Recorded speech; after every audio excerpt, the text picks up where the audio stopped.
Veronique, yay! Hi. Hi, Jeff. It is so nice to see you. The same thing. What a great initiative. That's great. Thank you. It's I will repeat this for the first half hour. People are stuck at home, and there's a lot of happy hours, virtual happy hours, and virtual wine tastings. And I thought, let's show them where the wine comes from and get a view of the vineyard and see outside and meet the winemakers and learn a little bit along the way. And I get to see friends along the way as well. So it's a joy to see your face. So good to see you. I don't know, can you hear me well? I can hear you fine, yeah. Right. So can you introduce yourself and how you got into the wine game, and then tell us about Phelan Segur?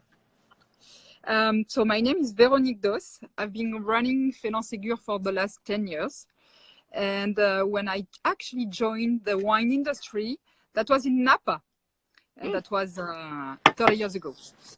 I worked for a couple of years at Clos Duval. I didn't know that. Yeah. I was happy enough to start my career with Bernard Portet. He became a mentor for me. I love it. That's how I joined the wine industry. That couldn't be better, actually. Yeah, really, that's a great estate. Yeah. I'm actually starting some chats with Napa. I'm going to do it at 4 o'clock in the afternoon because everybody wants a little. Everybody's stuck. Nobody can do anything with work. I mean, you guys are out in the vines, but everybody, like, sales, restaurants have closed. It's a weird time, so people are looking to chat. So I'm excited about that. Yeah. So whereas we are very, very busy in the vineyards, actually. Tell us about Phelan, and then tell us what would happen this time of year normally and how the quarantine has affected everything. Alors, Phelan Segur, let me show you about also that everybody knows what we are talking about. Alors, and where are you? Are you at home? Yeah, because I just came back from the vineyard. Actually, we have rearranged all our working hours so that we can go back to our families as early as possible. Okay. So we start a little bit early in the morning, and it's the lunch break that, usually in France is something very serious that we have reduced a little bit so that everybody can leave around 4. Oh, good. Okay. Because everybody is really very busy in the cellars and in the vineyards. So I was mentioning, though, that's Phelan Segur. That's who we are. I mean, what you can see. And so Phelan Segur is a vineyard in Saint-Estèphe, which is family-owned. Unfortunately, it's not my family. Too bad. And I run approximately 150 acres of vineyards, which is more or less, let's put it that way, 400,000 vines. Wow. So it's quite a big operation. We in Saint-Estèphe, I don't know if people know where Saint-Estèphe is. So let's assume they don't and start from the beginning, because I'm hoping to get some beginning wine people on here. Alors, Saint-Estèphe, I'm not sure you're seeing anything, but what you're seeing here is Bordeaux. And you can see that we are on the left bank of Bordeaux at the very north. We are the most northern village appellation of the left bank, of the Médoc. And we're approximately, let's put it that way, we're approximately 40 miles north of Bordeaux. That's more or less where we are. So Saint-Estèphe is a typical vineyard of the Médoc, and we have these beautiful soils of gravels, like all the Médoc wines and vineyards have. But we have one specificity in Saint-Estèphe, which is the fact that we have clay in the soil.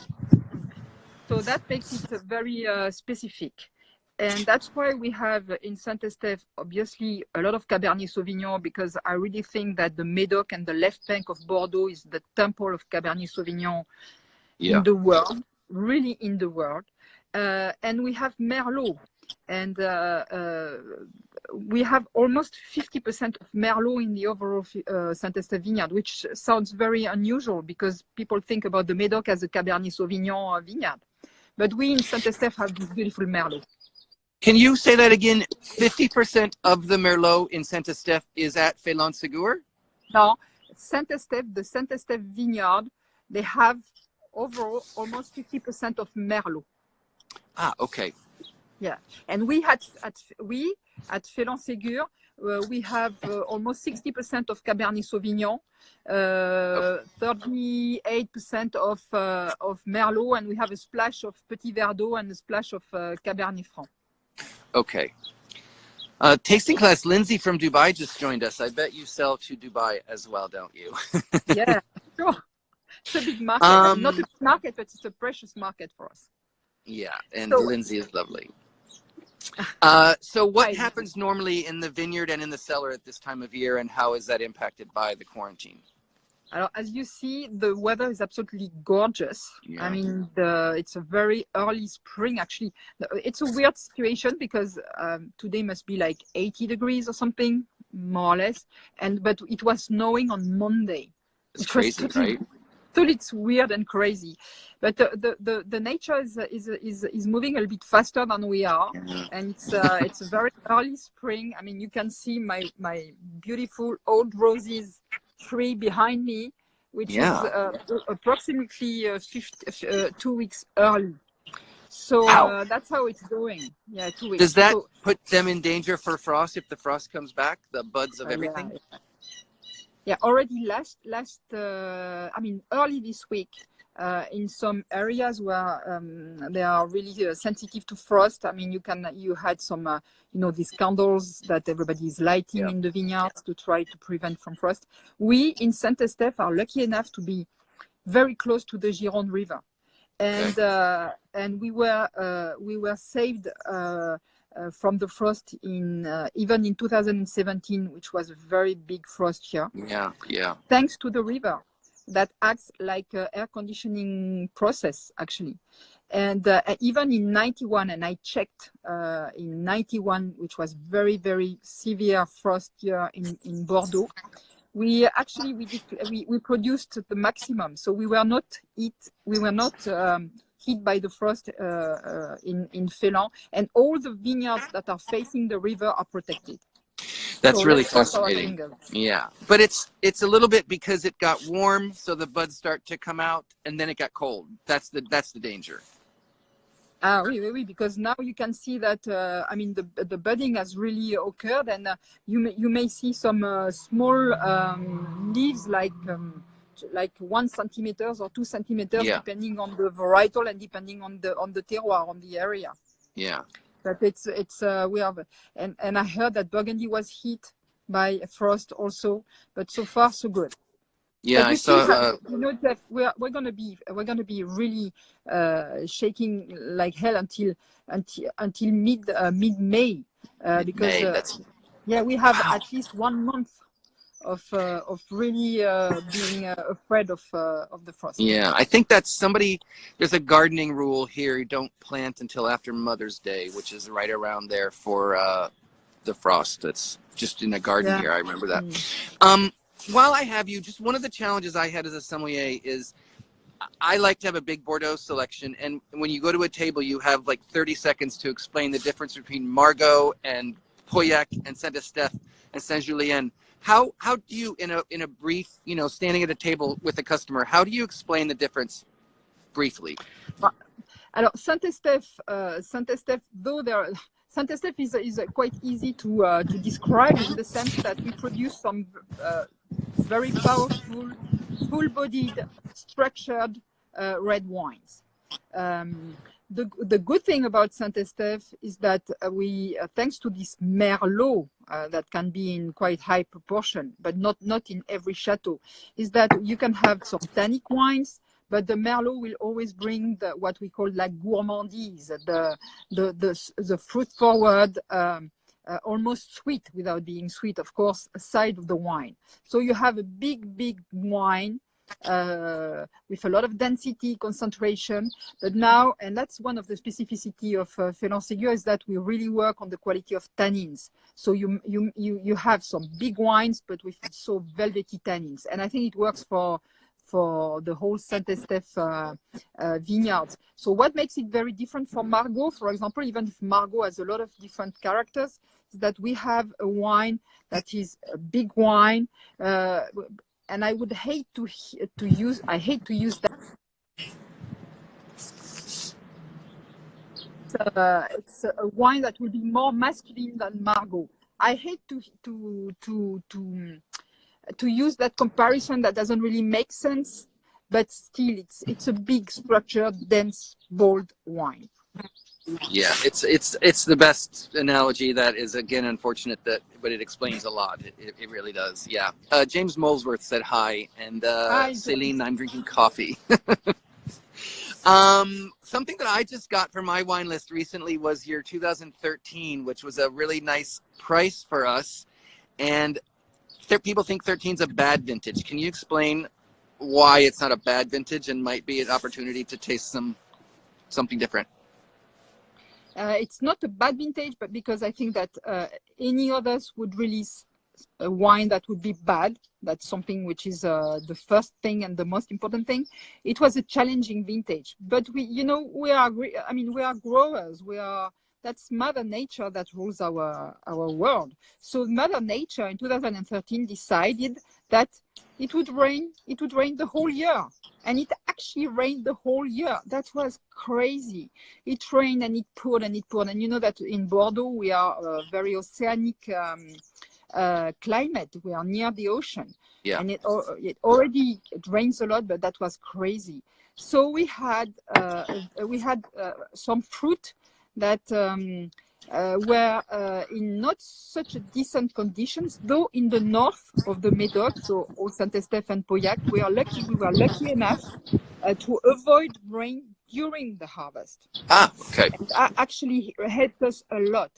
So what we did is that when we harvested the grapes, we didn't harvest very late because we fear that the grapes would go with a lot of botrytis and in bad conditions. We harvested the grapes quite early, and we did a very fierce and severe selection.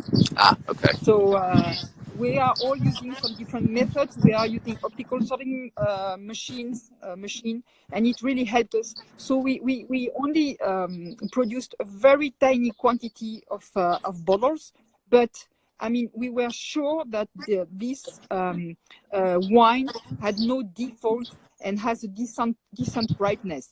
That's for sure that 2013 doesn't have the structure or the density that we are used to. But it makes a wine that is very enjoyable to drink because it's from delicious. the fruit. Exactly. You don't have a big tannins, but it's easy to taste. Yeah, and in the restaurant, it's an affordable price, and That's right. You tell me, it's drinking really well right now. It is.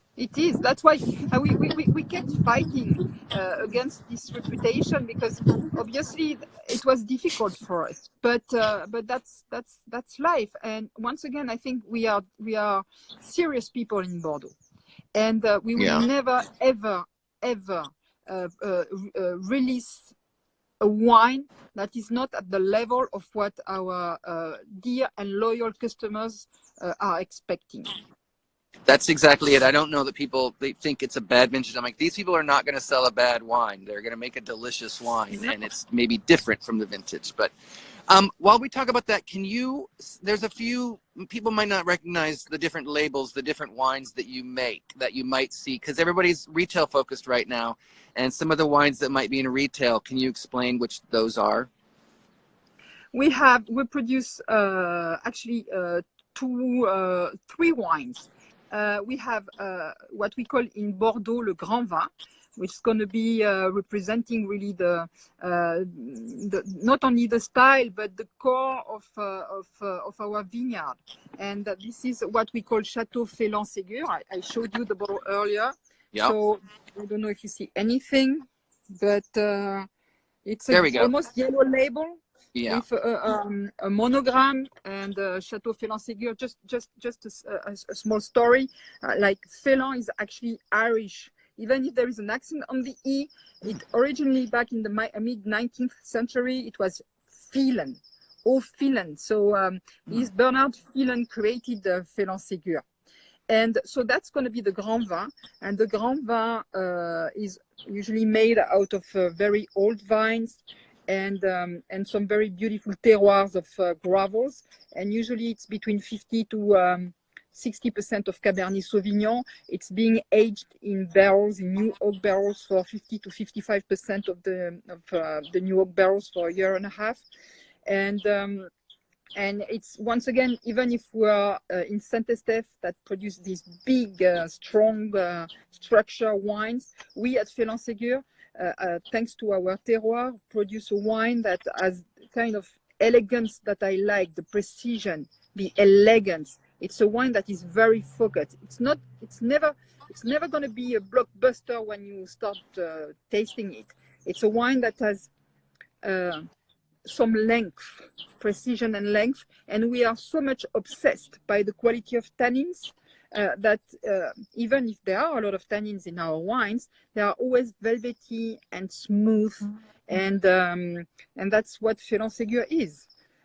We have a second label, what is called a second wine. I'm going to show it to you. You have it. Excellent. Yeah, it's called Franck Phelan. And Franck Phelan actually was the son of Bernard Phelan. He's a real person. He ran the Chateau in the mid-19th century for a while, and he was the mayor of Saint-Estèphe for a while. Oh, I love that. And so it's our what we call in Bordeaux second wine, and it's actually a selection not only of what we don't want for Phelan Segur, but also a plot selection of vines that have the specificity of making fruit that are fruit that is going to be really on the fruit. Maybe not as much tannin, but a real fresh fruit. So it's either these kind of plots or some younger vines that we eventually go into Phelan Segur. And Franck Phelan, it's most of the time has a bit more Merlot than Phelan Segur, and is being aged in barrels, but never new barrels. So which means that when you have a young vintage of Franck Phelan, don't be afraid. Go for it, because it's a serious Saint-Estèphe, once again, but it has this very fruit-forward, easy, and easy is not a bad word, medium body style. And that's why with Franck Phelan, that's very interesting, because with Franck Phelan, you might try to have Franck Phelan like by itself, as when you're cooking, when you're having a glass of wine, when you're cooking, or you even can have a Franck Phelan pair it with some dishes like an appetizer with fish and red sauce. So don't be afraid of pairing Franck Phelan with some dishes that you think that would go only with white wine. I like that. And the last one we have that I don't have is Croix Bonis, which is a very small production of our plot selection. And how is that different? Is that considered a second wine, or it's a different selection? It's a different selection. It's based on a plot selection. Actually, it's very funny because it's almost, I'm not at the Chateau right now, but it's almost the plot that is almost the closest of to the Chateau. So it's mainly Merlot. That's when we met there outside the Chateau, right across the little alley. That's the vineyard right there. Yeah, exactly. And you know what? I have incredible children because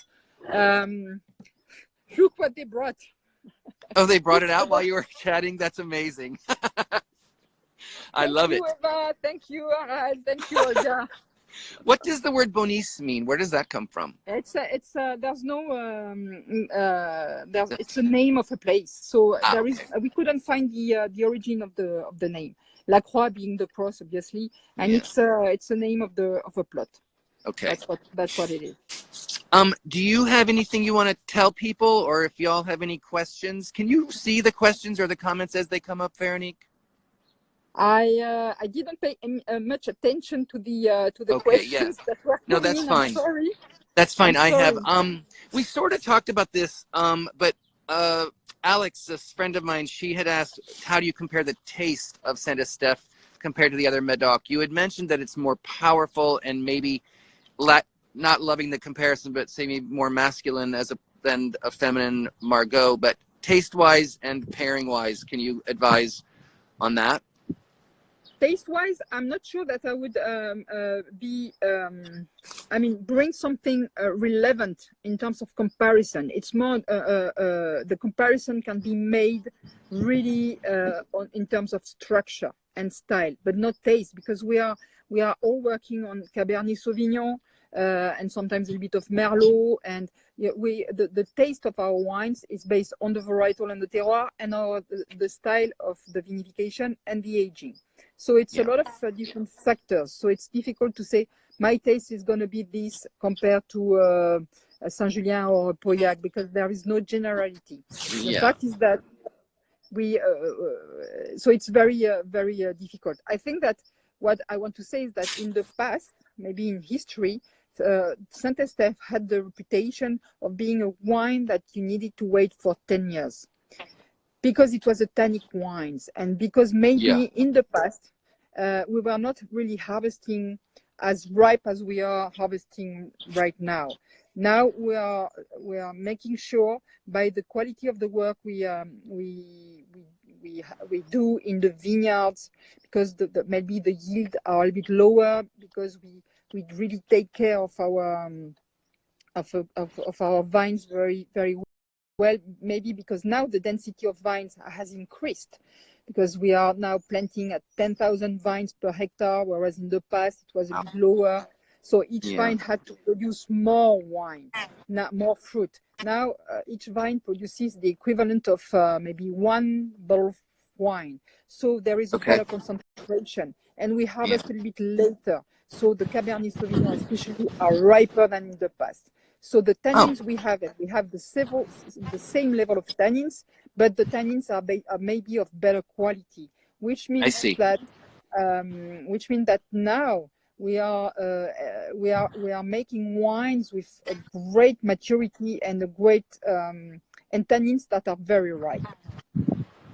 I find that, I love Bordeaux, and when a sommelier goes to the table and someone's having fish, someone's having a salad, and someone's having a steak, but they want a big wine, I mean, not even a big wine, but I always go for Phelan, because there's that red fruit note that makes it very, very versatile for pairing, even more so with the Franc Phelan and the Quabonnice. But the Grand Vin works very, very well, versatile. And I also have done a lot of vegetarian dinners at the restaurant at Waverly Inn, and every year I use your wine because it pairs. I make a bean dish with like paprika and mushrooms, and that's fantastic with it. It's that red fruit is very versatile. Yeah, and I've harassed your chef for recommendations too.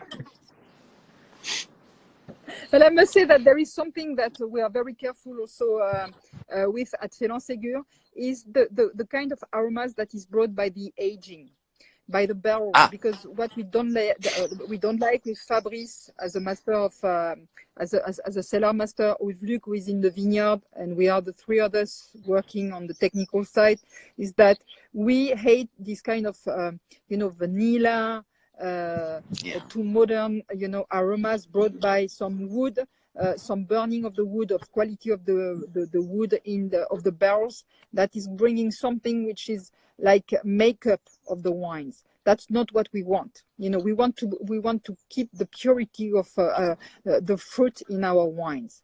That's why we are using woods or toasting of the barrels that are very, very delicate. Yeah. This talk is making me I really want a glass of wine at 11 in the morning over here. Pamela asked us to ask how the Chateau has evolved in the last 10 years under, there you go. How has Phelan evolved over the past 10 years while you've been there? Merci. Thank you, Pamela. Hi, Pamela. I think that a lot of things really evolved because also Bordeaux evolved. But talking about Phelan Segur particularly, the first thing is that in 2011 we already changed a lot of things in the cellars. We brought new vats that were smaller to help us really be more precise in the vinification, because we had bigger vats in the past and we had to blend too many plots in each vat, and it's not what the progress that we were making and in the vineyards, because we are using this precision vineyard management now. In 2012 we had the pleasure of seeing Fabrice Baquet, who is at the cellar master, to really be nominated as the formal cellar master. So it really also made a big change. And And then I think that what really changed is on a daily basis to make sure that we were putting enough emphasis in the vineyards, replanting a lot, and once again, higher density, lower yields, and in the cellars, also the fact that we had these smaller vats that we are.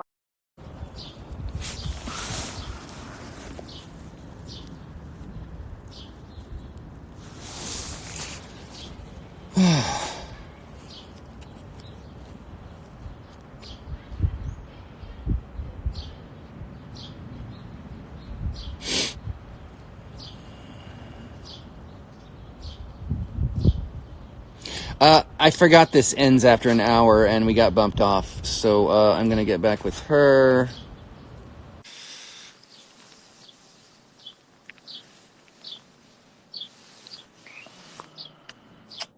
Can you hear me? Sorry. Jeff? Yeah, sorry about that. It bumps us off. It bumps us off after an hour, and I should have stopped it at the end of my previous conversation. So now we can talk. I'm sorry. So you had said in 2012 more precision, and then continue on. You were explaining the past 10 years evolution. Yeah, and then I think that we are working with Michel Roland as a consultant, and his team, and now the gentleman who is actually helping us on a daily basis at Phelan is Julien Viau. And I think that they really made us more comfortable with the date of harvest. Maybe in the past, we were fearing to lose some freshness of the fruit, or we were fearing that the Cabernet Sauvignon, especially the last Cabernet Sauvignon, which are usually the best ones, would be endangered by botrytis. So we would maybe pick a little bit too early. And so with Julien Viau and Michel Roland, we are now really going into the vineyards every day and checking the real maturity of the grape, of the fruit, not only by the analysis, which we don't really care about, but by the tasting of the berries. So we go every morning and into the vineyards during the month of September and October. And I think that we are harvesting a little bit riper than in the past. So that's also one thing that has evolved. Has technology affected that? Like, people are taking drones over the vineyards now, and more precise weather. Has that affected in just the 10 years? Oh yeah, it has totally changed in 10 years. If I look back 10 years ago, that was the beginning of this precision vineyard management. And now we have plenty of different tools, and everybody is using different tools, but we can follow plenty of different things like the vigor of our vineyards, which is through different methods. Some are using drones. Others are using like a device called NDVI. I mean, it's with the green seeker, and we can check on a very precise level, like 1 meter by 1 meter, the vigor of our vineyards, so that we can then implement very precise decisions about the pruning, about fertilizing, about everything. So now we really, it's not any longer, we're not any longer talking about plots of 2 acres or 3 acres. No, we are talking about half an acre, and that makes the whole difference. And that's one of the projects we have now with our new owner, because we changed ownership 2 years ago. Now we belong to a gentleman called Philippe Vandevivre, who is a Belgian guy, big industrial guy. And we have the project with Luc and Fabrice to change the whole technical operation. And the major decision is to change the vat facility and to build a facility where we almost have 1 vat per plot. And that's really? Okay. Yeah. Because that means that you can apply a different recipe to each of the plots, considering the specificity and the homogeneous specificity of each plot. And the diversity of terroirs in Saint-Estèphe is so big that within 1 acre you can have different types of soils. And if we have different types of soils, we are gonna have an effect we will see an effect on the grapes, and we don't want to vinify these grapes together. We want to take the best of each small plot. Yeah, that's very cool. All right. Well, I don't want to keep you too long. You have a family to get back to. It's really nice to see you. This has been the special treat of doing this, is to see friends, Merci, but also to tell Merci. people about the great wine that you make. Thank So you I'm so going to try to much. find out. Thank you. I'm going to try to find out in New York, particularly, where some of your wine is sold, and I will post that. And then tomorrow I'm interviewing Thomas Legris de la Salle. He's got the longest name in Entre-deux-Mers of Chateau Le Grand Verdu. So come back at 10 o'clock tomorrow. And again, Veronique, it's been such a pleasure to see you. And thank you, Pamela, for helping me set this up. Be well. We cross our fingers for frost, and give my love to your family. Cheers. Bye-bye, Jet. Thank you so much. Bye-bye. Bye. Cheers. Thank you. Bye-bye.